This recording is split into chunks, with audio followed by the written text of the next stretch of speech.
Jake and I had been together for 3 years. The first 2 years were fine, but the last year, pure psychological warfare. He started checking my phone, questioning where I was going, who I was talking to. He'd get irrationally jealous if male coworkers texted me about work stuff. He'd make jokes about me being unfaithful in front of our friends. When I'd get upset, he'd say I was overreacting and that guilty people get defensive. The worst part was, I never cheated. Not even close. I was completely faithful while he was projecting his own behavior onto me. It was Teresa who first caught him. She'd been my best friend since high school, basically like a sister. One night while Jake was at work, she came over after I mentioned another one of his wild accusations. I showed her texts where he was questioning why I got home 15 minutes late from grocery shopping and suggesting I was meeting someone. Teresa got this weird look on her face and showed me her phone. Jake's dating profile, active that very day. His bio even said he was single and looking for fun. Teresa confessed she'd suspected for weeks. A friend of hers had matched with him but recognized him as my boyfriend from pictures on my social media. Teresa had been gathering evidence before telling me because she wanted to make sure it wasn't just a misunderstanding. That night, we formulated a plan. Teresa would create a fake profile and try to match with him to see how far he'd go. Teresa matched with him within hours. He didn't even hesitate. Their chats were vile. He told her he was single, complained about his psycho ex, me, who he was trying to break up with, but who wouldn't take the hint. When Teresa asked why he didn't just end it, he wrote, "She pays half the rent and does all the cooking and cleaning. Why give that up until I find something better?" He started sending her screenshots of conversations with other girls he was seeing. In these chats, they would make fun of me. He called me the most hideous creature and something so repulsive to these women. There was a message from Jake saying, "I almost gag when she tries to kiss me." And some girl responded, "You're such a saint for putting up with her. I would have left ages ago." Jake wrote back, "It's complicated, but not for long, I promise." These were messages to multiple women, all while he was accusing me of cheating. All while I was cooking his favorite meals, doing his laundry, and trying desperately to prove my loyalty to him. I didn't confront him right away. Teresa and I decided we needed more than just evidence. We needed a plan. Not to get him back, but to absolutely destroy him. The next few weeks, I played the perfect girlfriend while Teresa continued chatting with him through the fake profile. I smiled when he kissed me goodbye in the mornings. I still cooked his meals and did his laundry. I even apologized when he accused me of flirting with the delivery guy who literally just handed me our food and left. All the while, I was plotting. One night, Jake came home late smelling like unfamiliar perfume. When I casually mentioned it, he got furious and said I was being paranoid and that maybe I should talk to someone about my insecurities. He said maybe I was depressed, that I hadn't been myself lately. I just smiled and apologized, all while mentally adding this to my list of reasons he deserved what was coming. I went through our finances. We had a joint account for bills, but Jake also had his own savings account that he was so proud of. He was always talking about how disciplined he was with money, how he was saving for our future. What a joke. Looking at our bank statements, I could see large withdrawals on nights he claimed he was working late. Expensive restaurants, hotel charges, gift shop purchases. That's when I knew exactly where to hit him. His ego and his wallet. I remembered my cousin Vicky. Everyone always said we looked similar, except she was the prettier version of me, thanks family. She had the same dark hair and eyes as me, but was taller with a better figure, as my mom would constantly remind me. She was a model in college and still turned heads everywhere. And she owed me a favor after I helped her through a really rough breakup last year. I called Vicky and Teresa for an emergency meeting and told them my full situation. Vicky was furious on my behalf. She said what Jake was doing was emotional abuse, not just cheating. And she was right. Teresa showed Vicky all the evidence she'd gathered, and Vicky couldn't believe someone could be so cruel while pretending to be the victim. By the end of our 3-hour conversation, I wasn't just angry. I was calculating. Cold. Ready. That night, as I watched Jake texting on his phone with that stupid little smirk on his face, probably telling some other woman how hideous I looked while accusing me of texting someone, I made my decision. I had my plan. Something that would make Jake regret every single word he ever said about me. Something that would hit him exactly where it would hurt the most. Teresa and Vicky were all in, and together we were about to teach him the lesson of a lifetime. First update. Our plan was like something out of a heist movie, except it was real and I was living it. We decided Vicky would accidentally run into Jake at his gym. He went to fitness club downtown every Tuesday and Thursday like clockwork, supposedly for training sessions, but now I suspected he was just trolling for women. Vicky got a guest pass through a friend who was a member. We studied Jake's routine. He always posted workout selfies with timestamps, what a predictable dumbass, and knew exactly when to position her on the treadmill next to his favorite bench press. The first day of Operation Takedown, Vicky wore these insane leggings that made even me do a double take. She texted me from the gym. Target acquired. He hasn't stopped staring since I walked in. What happened next was so predictable, it was almost boring. Jake accidentally bumped into her while getting a towel. Started a conversation about protein shakes or some bullshit. Asked for her number to share workout tips. By that evening, he was already texting her. I sat with Vicky on my couch reading every message, my stomach in knots. Teresa brought wine and takeout, insisting we needed fuel for the psychological warfare ahead. The texts were exactly what you'd expect. Compliments about how fit she looked, questions about whether she was single, suggestions they should grab a protein shake sometime. Here's the kicker. Jake had no idea Vicky was my cousin. We look similar, but not in an obvious way unless you're really paying attention. And Jake never really paid attention to me anymore. The plan was simple but devastating. Vicky would date him, get him completely hooked, make him spend obscene amounts of money on her, and then eventually we'd reveal everything. Meanwhile, I'd continue playing the unsuspecting girlfriend while secretly enjoying watching him dig his own grave financially and emotionally. Vicky and Jake had their first date 3 days later. He told me he had a work event that night. I kissed him goodbye, told him to have fun, and then immediately drove to Teresa's apartment where we tracked the whole evening through Vicky's play-by-play texts. He took her to this ridiculously expensive restaurant he'd never taken me to, despite my hints about wanting to go there for our anniversary. Vicky said he ordered the priciest wine on the menu, bragged about his important job and his savings account. He even had the nerve to mention he was practically single and wrapping up a dead-end relationship. When Vicky sent us a bathroom selfie from the restaurant, I almost threw up. It was surreal seeing my boyfriend on a date with my cousin while I was sitting on my best friend's couch eating popcorn and plotting revenge. Teresa kept reminding me it was all just evidence of what a piece of shit he was, and that soon he'd pay for everything. Literally. Over the next few weeks, Jake became obsessed with Vicky. He started canceling our plans to see her, staying out later, coming home with this smug look on his face like he had some amazing secret, all while Vicky reported back everything to me and Teresa. The money spending started small. Dinners, small gifts, concert tickets. But Vicky was strategic. She'd mentioned some jewelry she liked just casually while they were walking past a store. Next thing you know, Jake's dropping $500 on earrings to impress her. She'd talk about a weekend getaway spot she'd always wanted to visit, and suddenly Jake was booking hotels and making plans. The best part? Vicky would accidentally leave these gifts at his place claiming she didn't want to lose them, but really so he couldn't ask for them back later. Then she'd bring them straight to me. I now had a collection of expensive jewelry, designer bags, and even a fucking watch he bought her, all purchased with money he claimed he was saving for our future. As for the trips and experiences, Vicky had a system. She'd get Jake to book everything on his credit card, then she'd find some excuse for why she needed cash for her half, which he'd immediately refuse because he was trying to impress her. Then after the weekend, she'd Venmo me her fun money from Jake's cash. Sometimes I'd use it for myself, but mostly I'd split it with Teresa and Vicky for what we called our revenge fund. We were building quite the nest egg. One weekend, Jake told me he had a business conference in a beach town 2 hours away. What he actually had was a romantic weekend with Vicky at a luxury resort. Vicky somehow convinced him she needed $800 in spending money for spa treatments and shopping. He handed it over without question. That money funded my spa day with Teresa at a local place while he was gone. We got the works, massages, facials, mani-pedis, all on Jake's dime. We even posted pictures, knowing Jake never looked at my social media anymore. The whole time, Jake was getting bolder with his lies to me. He started working late 4 nights a week, had business trips on weekends. Once he even claimed his mom was sick so he could take Vicky to a wine country resort. His mom called me that same weekend to ask if we wanted to come over for dinner. I made up some excuse about Jake having food poisoning. Keeping up my end of the charade was exhausting. I had to pretend everything was normal, had to keep cooking his meals, doing his laundry, smiling when he kissed me with the same fucking lips he'd been using on my cousin.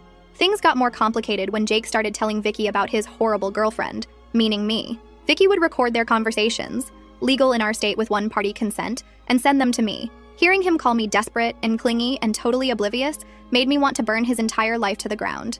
The worst was when he told Vicky he couldn't wait to be done with the dead weight, and that the only reason he hadn't broken up with me yet was because it's just so convenient having someone split the bills and do all the household shit. He literally called me his Roomba that also pays rent. When I heard that recording, I smashed a glass against the wall when Jake wasn't home. Teresa had to come over and help me clean it up before he got back. But even through the pain, the benefits of our scheme were starting to pile up. Vicky convinced Jake to buy her a new iPhone. Because hers kept dying, she immediately gave it to me since my screen was cracked. She got him to buy designer shoes in her size, which was actually my size. She even managed to get him to pay for a weekend yoga retreat that she never attended. I went with Teresa instead, laughing the entire time about how Jake was funding my relaxation while believing I was at home doing his laundry. Around the 2-month mark, Vicky started phase 2 of our plan. She began talking about how stressed she was at work, how she needed a real vacation. She strategically mentioned places she'd always wanted to visit. Coincidentally, places I had mentioned wanting to go. One night while on a date with Jake, she broke down in fake tears about how she'd never been able to afford a real vacation. Jake, trying to be the hero, immediately offered to help. Before the night was over, he'd booked a weekend trip to this amazing mountain resort about 3 hours away. All expenses paid. Here's where it got interesting. The day before the trip, Vicky called Jake sobbing. Her grandmother was in the hospital and she couldn't possibly go away that weekend. Jake was devastated, especially since the reservation was non-refundable. Vicky, being the thoughtful person she is, suggested he take the trip anyway since he'd been working so hard. Jake reluctantly agreed. The minute Jake told me he was going on a guys fishing trip that weekend, his cover story to me, I texted Vicky and Teresa. The plan was in motion. Vicky had already secretly given me the reservation details. As soon as Jake left for work the next morning, I packed my bags, picked up Teresa, and we drove to the exact resort Jake had booked for his weekend with Vicky. We checked in using the reservation Jake had paid for. The front desk didn't even blink when I gave them my ID. The reservation was under Jake's name but didn't specify guest names. We spent the entire weekend in luxury. Spa treatments, gourmet meals, hiking with a private guide, all courtesy of Jake's credit card. We even ordered room service and charged it to the room. Meanwhile, Jake was texting Vicky about how disappointed he was, but how he was making the best of it on his fishing trip with imaginary friends. We took so many pictures that weekend, being careful not to post them anywhere Jake might see. Those photos went into what we called our evidence locker, the folder we'd eventually use to show Jake just how thoroughly he'd been played. When I got home Sunday night, Jake was already there telling me about all the huge fish he and his buddies caught. I nodded and asked questions, acting interested while secretly replaying the memory of soaking in a hot tub with a glass of expensive champagne he had paid for. The pattern continued for another month. One of my favorite scams was the birthday present scheme. Vicky mentioned her best friend's birthday was coming up, and she wanted to get her something special but was short on cash. Jake immediately offered to help. He ended up buying an expensive designer bag that Vicky had picked out, which she promptly gave to me for my birthday, which was actually the following week. I carried that bag everywhere, including on dates with Jake. He complimented it once, saying it looked expensive. I just smiled and said Teresa had gotten it for me. Technically not a lie. His savings account was dwindling, and he'd started complaining to me about unexpected expenses at work and how we might need to tighten our belts for a while. The audacity. Meanwhile, things between Jake and Vicky were getting more serious from his perspective. He started talking about introducing her to his friends, maybe even his family. Vicky skillfully deflected, always keeping him at that perfect distance, close enough to keep spending money on her, but not so close that their relationship would move forward in any meaningful way. What Jake didn't know was that we were building up to something big. Vicky had started planting seeds about a luxury vacation she'd always dreamed of taking, some tropical resort with private bungalows over the water, places where rooms cost like $1,000 a night. Jake predictably took the bait, started looking at options, trying to figure out how to afford it. That's when we discovered he'd been moving money from our joint account into his private one to fund his double life, money that was supposed to be for our bills, our future. He'd been stealing from me to romance my cousin. Finding those transfers was like being punched in the stomach all over again, but it also made me more determined than ever to finish this. As the third month of our scheme came to a close, Jake was planning this extravagant vacation, draining his savings account for deposits and buying new luggage and ridiculous tropical outfits. Little did he know, it was all leading to the final phase of our plan, but we weren't quite ready to spring the trap. Not yet. We had at least one more month of making him pay. Literally. The best part? He had no idea what was coming. He still thought I was completely oblivious, still cooking his meals and doing his laundry like the perfect girlfriend. Still believed Vicky was falling for him as hard as he was falling for her. Still believed he was the one in control of the situation, but the control was all ours. And soon, very soon, he was going to learn just how badly he'd been played. Second update. Month 4 of Operation Destroy Jake's bank account was when things got really interesting. By this point, Vicky had Jake wrapped so tightly around her finger that he'd started getting sloppy with his lies to me. He'd work late, but forget to text that he wouldn't be home for dinner. He'd leave receipts in his pockets that I'd find while doing laundry. Once he even called me by Vicky's name when he was half asleep. I had to bite my tongue so hard I tasted blood. Meanwhile, our revenge fund had grown to almost $4,000 in cash from all the money Vicky had extracted from him and shared with us. Teresa had benefited too. We'd take turns with the spa packages and restaurant gift cards Vicky would get out of him. One night, Jake came home looking stressed. He sat me down for a serious talk about our finances. Apparently, he was experiencing some temporary cash flow issues and needed me to cover more of our shared expenses for a while. Could I possibly pay the full rent next month instead of just my half? And maybe handle the utilities too? He promised he'd pay me back once his work bonus came through. I almost lost it right there. This asshole was spending thousands on my cousin while asking me to cover his basic living expenses. But I kept my cool, nodded sympathetically, and agreed to help out. What choice did his oblivious girlfriend have? As soon as he left the room, I texted Vicky and Teresa.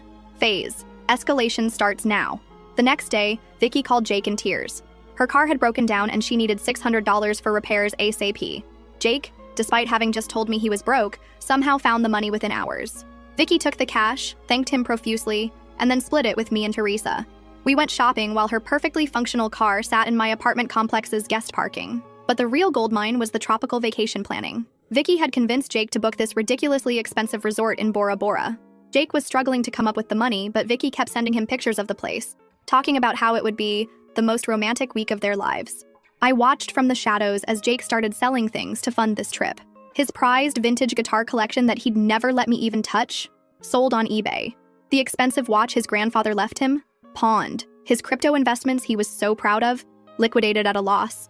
All while telling me we needed to cut back on luxuries like my fucking morning coffee and Netflix subscription. One night while Jake was in the shower, I checked his phone and saw he'd taken out a personal loan for $15,000. The absolute madness. Going into debt for a woman he'd known for less than 4 months, while telling his girlfriend of 3 years that we needed to economize. While all this was happening, I was quietly preparing my exit strategy. I'd found a new apartment with Teresa's help, affordable and with good security. I'd been moving my important documents and sentimental items there little by little. I'd started redirecting my mail to a P.O. box. I'd even opened a new bank account at a different bank where Jake had no connections. The stress of maintaining the charade was getting to me, though. Playing the supportive, oblivious girlfriend while watching Jake destroy his finances for another woman, even if that woman was my cousin working on my behalf, was exhausting. Some nights I'd lie awake next to him, fighting the urge to scream in his face about what a pathetic, disloyal piece of shit he was. Teresa noticed I was struggling and suggested we treat ourselves to a mental health day, using some of our revenge fund money. We booked a day at this amazing hot springs resort, about an hour outside the city. The irony? It was a place Jake had once promised to take me for our anniversary, but claimed we couldn't afford. The day at the hot springs was exactly what I needed. Soaking in the mineral pools, getting massages, drinking champagne at 11 a.m., all while knowing Jake was at work, stressed about money, completely unaware that he was funding my relaxation. It felt like poetic justice. When I got home that evening, Jake was already there, which was unusual. He looked nervous, pacing around the living room. My heart dropped. Had he somehow found out about our scheme? But no, it was something else entirely. He sat me down and told me he'd been doing some serious thinking about our relationship. This was it. He was going to break up with me. After all these months of cheating and lying, he was finally going to end things so he could be with Vicky openly. I prepared my fake surprise face, already mentally rehearsing how I'd call Vicky and Teresa the minute he left to tell them we needed to accelerate our timeline. But that's not what happened at all. Instead, this delusional asshole got down on one knee and pulled out a ring box. A fucking engagement ring. He started saying how he'd been distant lately because he was working through some personal issues, but had realized I was the one he wanted to spend his life with. That sometimes people don't appreciate what they have until they almost lose it. That he wanted us to start fresh. I was literally speechless. This was his plan? To lock me down with an engagement while continuing to see Vicky on the side? Or was he planning to break things off with her? Either way, it was the most pathetic, desperate move I could imagine. The ring was tiny. Nothing like what he'd once promised he'd get me someday. Clearly his finances were in worse shape than I'd thought. I stood there frozen, my mind racing through options. If I said yes, it would buy me more time to extract maximum revenge. If I said no, the game would be over too soon. I did what any self-respecting woman in my position would do. I burst into tears, not entirely fake, they were tears of rage, and told him I needed time to think, that his distant behavior had hurt me deeply and I wasn't sure if we could fix things. That I loved him, but needed space to consider his proposal. Jake was crushed but tried to hide it. He said he understood that he'd give me all the time I needed. He even suggested I go stay with my parents for a few days to clear my head. I almost laughed out loud. He was trying to get me out of the apartment so he could have Vicky over. I pretended to agree, packed a bag, and went straight to Teresa's place. The minute I arrived, I called Vicky and filled her in on this insane new development. She couldn't believe it either. What kind of psychopath proposes to one woman while actively planning an expensive romantic vacation with another? We decided to use this new situation to our advantage. Vicky would act especially needy and demanding in the coming days, really pushing Jake to his financial limits. Meanwhile, I'd string him along about the proposal, asking for time and space while actually using that time to finalize my escape plan. Over the next week, I stayed at Teresa's but maintained daily contact with Jake. I'd text him things like, "still thinking," and "need more time," while he responded with increasingly desperate messages about how much he loved me and how he'd do anything to make our relationship work. 10 days after the proposal, Jake called me sounding stressed. He needed to talk to me about something important. In person. My heart raced. Had he somehow figured out our scheme? I agreed to meet him at a coffee shop the next day, then immediately called Vicky and Teresa for an emergency strategy session. We decided I'd wear a tiny microphone. Teresa had one from her journalism days, so they could listen from Teresa's car parked nearby. If things went south, they'd be right there to intervene. We also prepared a cover story in case Jake had somehow discovered what we were doing. What Jake wanted to talk about wasn't our scheme at all. It was money. He confessed he'd made some bad financial decisions recently and was in serious trouble. He'd maxed out his credit cards, taken out loans, and even borrowed from friends. He needed my help to get back on track. Specifically, he wanted me to take out a loan in my name to consolidate his debts. He promised he'd pay it back, that it would only be temporary. He even suggested it could be the first step in our life together, proving we were a team who helped each other through tough times. I sat there stunned at the audacity. This man had spent thousands on another woman, lied to my face for months, and now wanted me to go into debt to solve his financial problems. Problems he'd created by trying to impress my cousin? It took everything in me not to throw my hot coffee in his face. Instead, I told him I needed to think about it, that it was a big decision, that I was still processing his proposal, and this added a whole new complication. I could see the desperation in his eyes as I left, promising to let him know soon. The minute I got back to Teresa's car, we all burst out laughing. The sheer nerve of this man was almost impressive. Vicky immediately started planning the next phase. She would tell Jake she'd gotten an unexpected bonus at work and could now contribute significantly to their vacation. All he needed to do was complete the bookings and she'd reimburse him for her share. Of course, that reimbursement would never come, but Jake didn't know that. Over the next few days, Jake secured the final bookings for their Bora Bora trip. He'd had to borrow money from his brother to cover the last few $1,000s, but it was done. All non-refundable, all booked under both their names. The vacation was scheduled to start in exactly 2 weeks. Their flights would leave on a Friday morning, which meant we had 12 days to execute the final phase of our plan. And Jake had no idea what was coming. No idea at all. Last update. Those final 12 days before Jake's romantic Bora Bora getaway, LOL, were some of the most stressful and exhilarating of my life. We had everything planned down to the minute, but there was always the risk he'd figure something out or that Vicky would slip up somehow. Meanwhile, Jake was getting increasingly desperate about money. He kept texting me about that loan, saying things like, "I wouldn't ask if it wasn't important, and this is about our future together." The audacity of this man thinking I'd go into debt for him while he was planning a luxury vacation with another woman. I mean, technically it was my cousin working on my behalf, but still. I finally agreed to meet him for dinner to discuss our relationship and the loan situation. I chose this mid-range restaurant where we'd had our first date, partly for the symbolism and partly because I knew he couldn't afford anything fancier at this point. I spent extra time getting ready, making sure I looked amazing, hair perfect, makeup flawless, wearing this red dress he'd always loved. When I showed up, Jake's face lit up with hope. He'd been worried I was going to end things, but my appearance suggested otherwise. We ordered food and made awkward small talk while he kept glancing at my left hand, noticing I wasn't wearing the sad little engagement ring he'd given me. Finally, I cut to the chase. I told him I'd been doing a lot of thinking about our relationship, about the future, about what I really wanted. His face got all serious and expectant. Then I dropped the first bomb. I told him I'd looked into the loan he wanted me to take out and could probably get approved for $25,000. The relief on his face was instant, like a drowning man spotting a lifeguard. He reached for my hand across the table, squeezing it while saying how much this meant to him, how he'd definitely pay me back, how this proved we were meant to be together. I smiled and said there was just one condition. I needed access to all his financial records before taking out the loan. Bank statements, credit card bills, everything.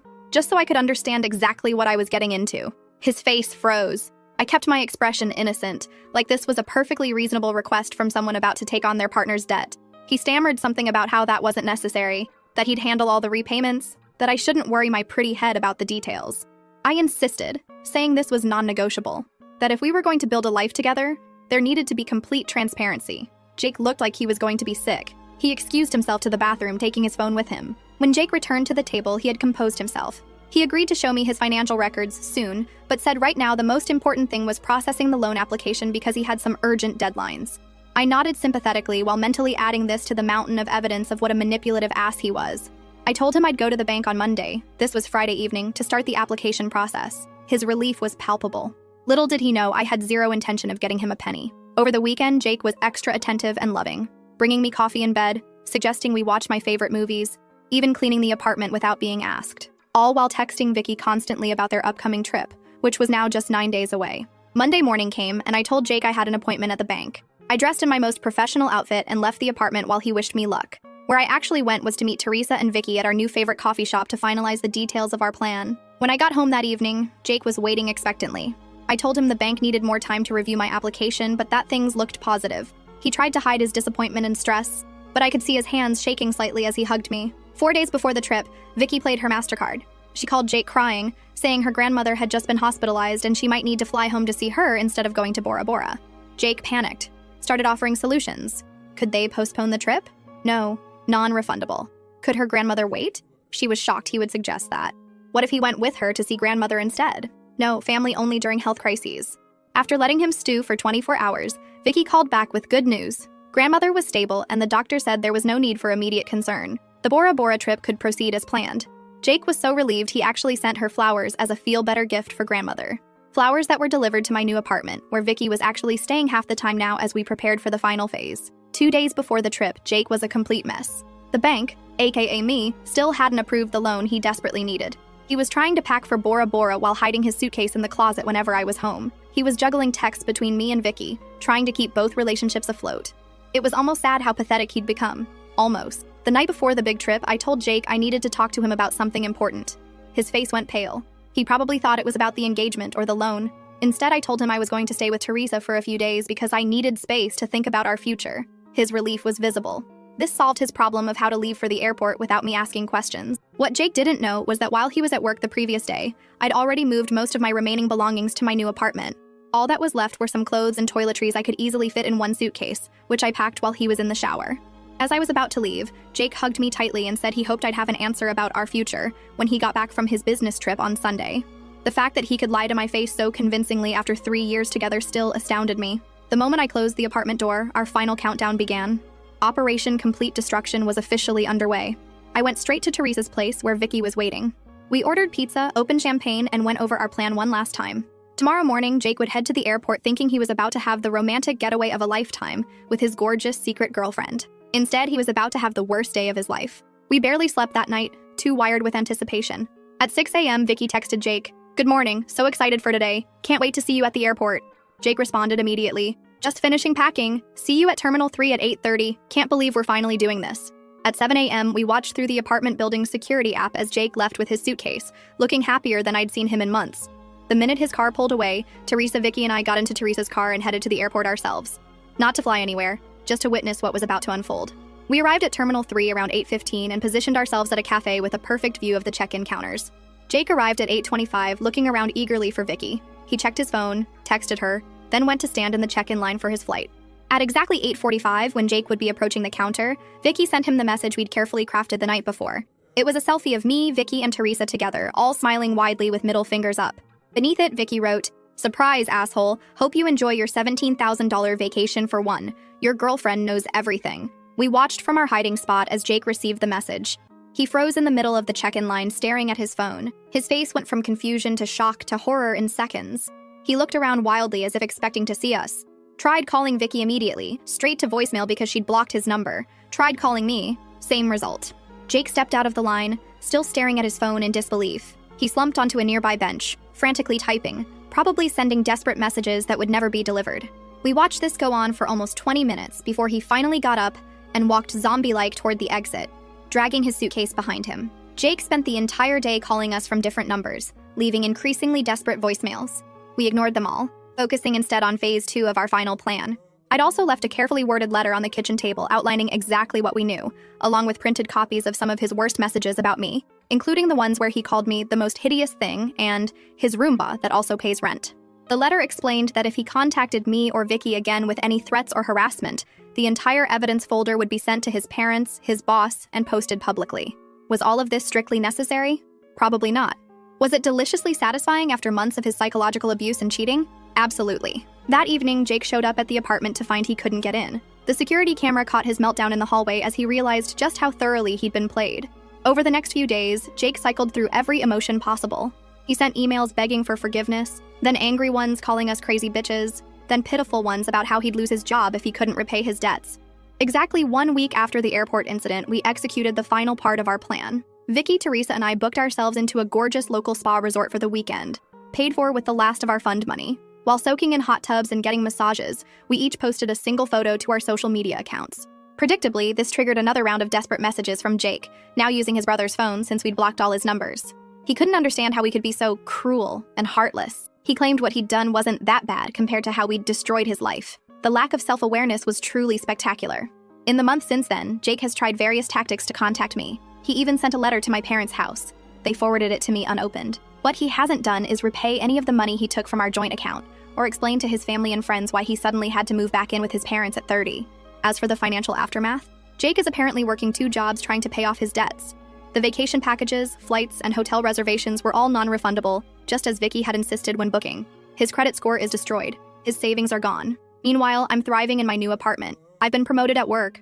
I'm wearing designer clothes and jewelry that technically Jake paid for. I'm planning a real vacation with Teresa and Vicky next summer, one that we will pay for with our own money because we're not pathetic cheaters who have to manipulate people to get what we want. Last week, Jake showed up at my apartment building at 3 a.m., clearly drunk, crying into my Ring doorbell camera about how he'd made the biggest mistake of his life and would do anything for another chance. I watched the live feed from my phone, cozy in bed, and did the only reasonable thing, Sent the video to Vicky and Teresa so we could all laugh about it together, then forwarded it to building security to have him removed from the property. 20 missed calls later, he finally gave up. I slept like a baby that night, knowing he was suffering while I was absolutely thriving. That, my friends, is what you call karma. And it is beautiful,